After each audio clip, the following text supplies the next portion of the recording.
I was lucky enough to be appointed principal of Christ the King in 2013, and the previous principal, Jane Han, had already been networking with a group of local principals. I don't think we had the name Ako Hiko then. Ako Hiko came during my time. But Jane had been meeting with the other local principals around basically seeing a need and responding to it, possibly on knowing that, again, thinking 21st century, which is really, really comical because it's actually learning now, and knowing there was a need around equity issues. So we want our kids to have the same opportunities as children in higher decile communities, and some of that was around access to resourcing. And I think that comes through the three words that are on our Ako Hiko website, the equity, achievement and opportunity. Those are our driving key phrases. So equity issues, wanting to a desire to raise student achievement, and opportunities to do things differently and perhaps a bit smarter, to actually learn from one another and to share. So the initiative around Ako Hiko, again, it's about rolling out one-to-one devices. In my key people slide, I thought our key people are our kids, and this lovely little heart is about keeping the kids at the heart of the matter. And I've also thought our lead principal has been the person you need someone to get everyone together. You can't have a party without invites. And Linda's really, really great at just keeping people connected. And then the cluster principals, there were 6 schools initially, and it's starting to grow now. We've had Linda gets other schools who are obviously hearing what we're doing, asking her if they can join us. Can we join in? They're very excited about what's happening. Other key people involved in our initiative are our fan out and learners. Without them buying in, we might as well not do what we do. And then there's been a whole wider level of support. Because we were going down this venture, Ministry of Education has suggested we become a learning and change network. So we had Ray, Wynne and Bruce doing quite a lot of that last year in 2014. We've had Big Brother, Manaiakalani, just looking in and supporting, and that has been fantastic. And then, of course, we've formed our own educational trust with the support of Manaiakalani, and Ako Hiko Educational Trust are there as well. There is huge support for the technical and infrastructural support across our schools, because again, if you want to roll out devices, you need to have the infrastructure. So before the devices went into the classrooms, our schools were scoped, principals were putting money, boards were committing funds to making sure the infrastructure was there so that when the devices come, let them roll. And that was huge. So the 3 main people that have been really supportive of our cluster, Cyclone, Fusion and Apara. But actually, like Michael Fullan, I love that it's about building a critical mass of developmental leaders, because you have to have, there's leadership at all levels, and there's leaders within our parent community influencing other parents. You need those parents to be out there saying, you need to be involved in this, because you also have the parents that are, we've said it, the financial implications. In a small school similar to Glenbrae, I've got families of 4 children needing to have a device. And again, you just need the parents it's like snowball effect, like get on this straight journey. It's really, really exciting. Thinking about what knowledge we had to bring in before commencing. Again, I've taken it through equity, achievement and opportunity. The knowledge for why we had to think we need to do something is because learning is happening now. We've taken the E out of e-learning, it's just learning. We need those tools. They're part of real life. It's how it's a children's world. And without the children accessing the tools that they have at their fingertips would be a complete injustice. And I think even the way that pedagogy has shifted so much just even the last sort of 6-7 years, when you were saying don't use technology if all you're doing is replacing pen and paper. But now it's why the heck would you use pen and paper? Use the technology. It's the preferred mean. So just taking into the factors, our local demographic, knowing the Mount Roscoe community, we have got many new migrant families, refugee families. I'm in a Catholic school, but the other schools have got children from even many religious backgrounds, which brings first world experiences.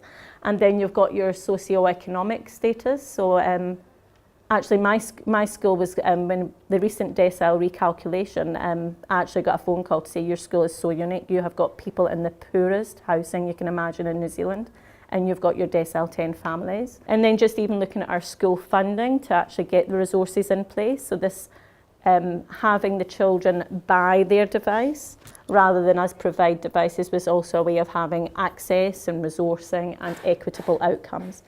And trying to have a plan that suits all budgets, so $3.50, the other families that can maybe pay a one-off payment. There was just something to suit all budgets, which was really, really appealing, than bring your own device. So schools with bring your own device is not manageable either when you do the research. If you can have everyone accessing a Google platform, but if the teacher wants to actually teach skills around a certain application, that even looks so different on different platforms. So the kid that might have a tablet is even going to look different.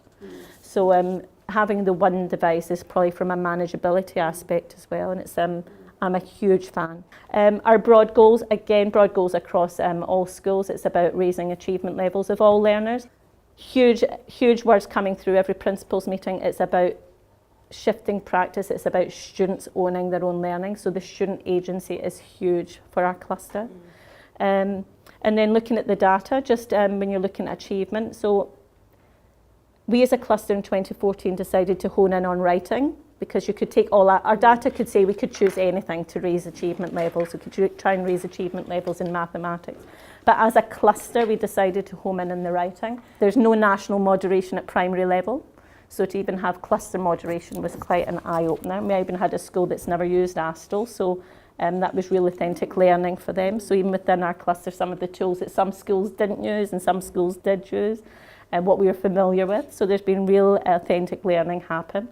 And again, what we deliver has to be purposeful and engaging, or you might as well just forget about it. And again, the preparedness for this uncertain future. So technology is not slowing down. So what a kid might be able to do now might be irrelevant in 10 years' time, but if we choose not to even have them engaging in a technical world, they're not going to be prepared at all for this uncertain future. And again, I've written the 21st C there. However, it's about teaching and learning pedagogies, the modern learning principles. And then just the whole opportunity about being part of a cluster. We can have continued success.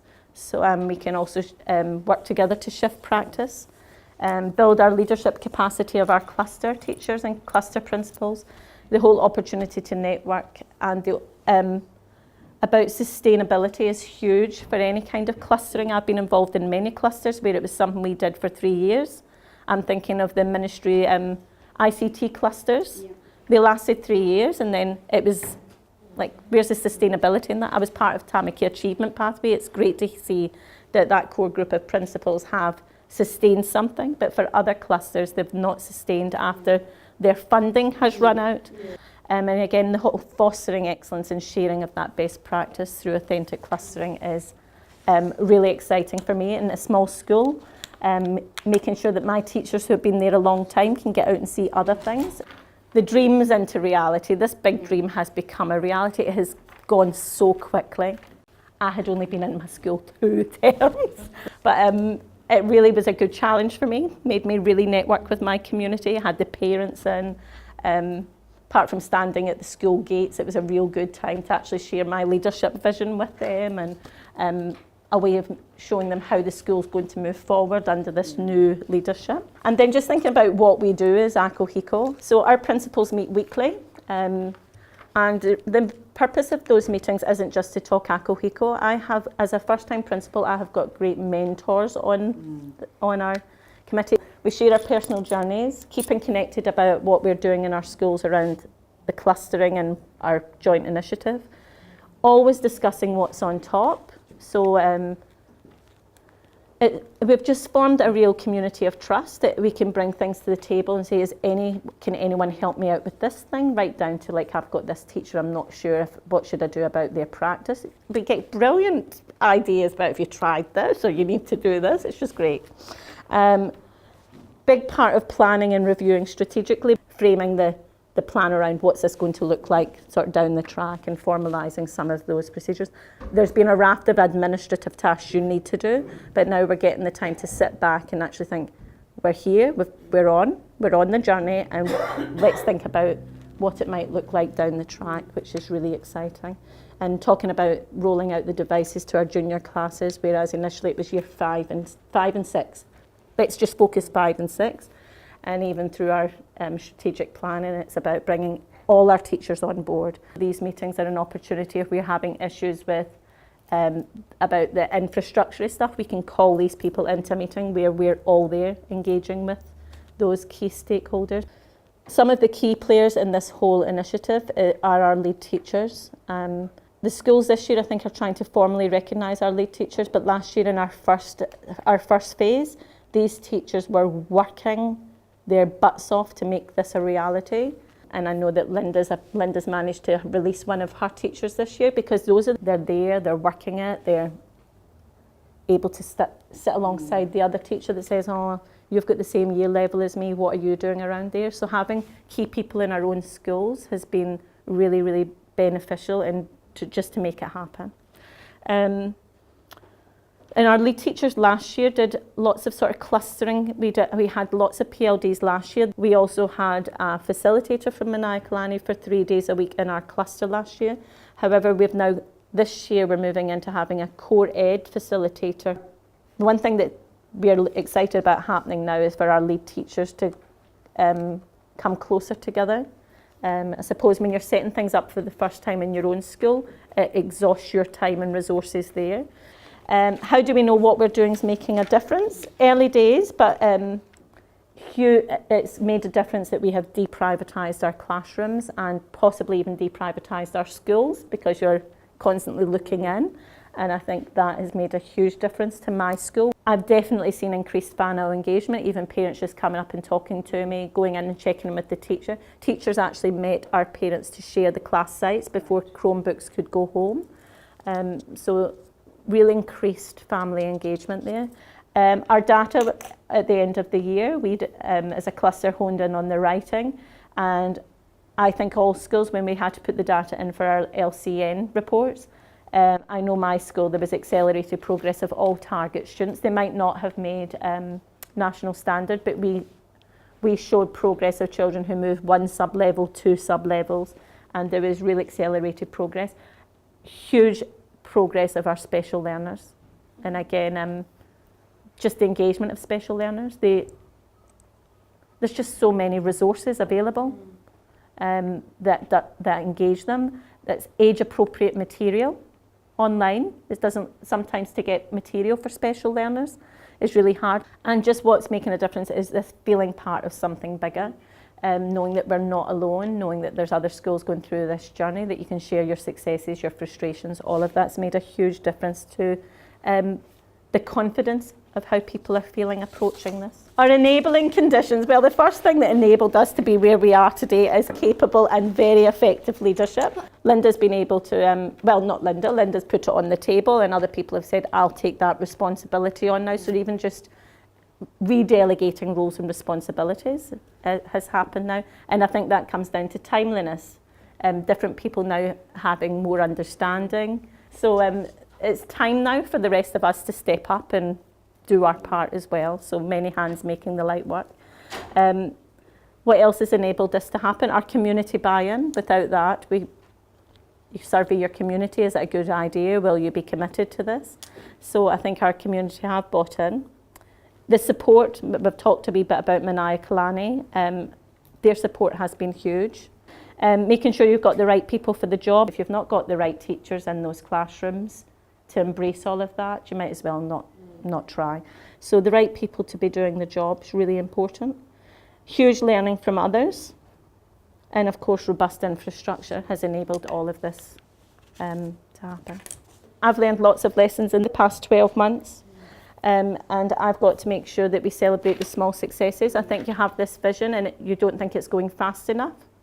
But I think you have to sometimes pause and stop and think, well, look at what we have done and celebrate those small successes. And again, that whole thing about looking ahead instead of looking back. I talk about fail quickly. You tried that, don't dwell on it too much. Fail quickly, try something else, and that whole cycle of review. Teachers beat themselves up. They want this to work too. And again, if something's not working, they will find fault in themselves instead of actually thinking, well, let's actually look. Perhaps that activity didn't work. If I had done this, it would have worked. Or trying things with different groups of learners. It worked with that group of learners, it might not work with that group of learners, but don't beat yourself up about it. We have got teachers in our schools doing the Applied Digital Technologies course through MindLab, and it is huge. So I think that's also learning for us, is would you put people on that programme, would you put people on that course now? There was pressure on us to have them in the November intake. I possibly wouldn't. Something for me, I would focus on collaboration. If I had had more time in my school, I would have six months just looking at collaborative practices. So I sort of threw my staff in, who had all been traditional, into the deep end with Be Opened Walls. So really trying to bring people on, as new staff come into my school, it's about bringing them on board. But sometimes you do have to make decisions that will have an impact. You have to make that call. And again, just about through your failures, you learn things, and things like I've lost one of my key admin people, so I'm doing a lot of the admin stuff, and it's stuff you think, I should have really had all of that sorted out at the end of the year. You never know who's going to be in your schools. So I've even learned, I'm sort of looking after the admin stuff at the moment for myself, which is fine, but that's also a job it's not sustainable or enjoyable. So I need to make sure I've got good people assisting with those kind of tasks. It's just a journey of learning, and it's exciting.